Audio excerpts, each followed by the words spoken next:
మరో breaking news చూస్తున్నాం. శివబాలకృష్ణ కేసులో కీలక పరిణామం చోటు చేసుకుంది. శివబాలకృష్ణ కేసులో అతని సోదరుడు శివ నవీన్ కుమార్ అరెస్ట్ అయ్యాడు. ఇక శివబాలకృష్ణ కేసులో తవ్వినా కొద్ది వెలుగులోకి ఆస్తులు వస్తున్నాయి.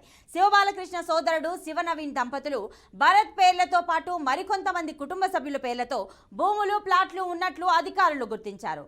శివ నవీన్ పేరు మీదే ఉన్న శివబాలకృష్ణ ఇంట్లో ల్యాండ్ డాక్యుమెంట్స్ దొరికాయి. ఈ డాక్యుమెంట్స్ పై సరైన సమాధానాలు చెప్పలేదు నవీన్. దీంతో శివబాలకృష్ణ సోదరుడు శివ నవీన్ ను అరెస్ట్ చేసింది ఏసీబీ.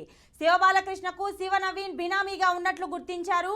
శివ నవీన్ ను అరెస్ట్ చేసి రిమాండ్ కు తరలించింది ఏసీబీ. ఇప్పటికే శివబాలకృష్ణ భార్య బంధువు నవీన్ వద్ద పలు ఆస్తి పేపర్లు ఉన్నట్టు గుర్తించారు. 2 రోజుల పాటు హెచ్ఎండిఏ కార్యాలయంలో సోదాలు నిర్వహించింది ఏసీబీ. ఇక ఈ రోజుతో శివబాలకృష్ణ ఏసీబీ కస్టడీ ముగియనుంది. శివబాలకృష్ణ కస్టడీని పొడిగించాలని కోర్టును కోరనుంది ఏసీబీ.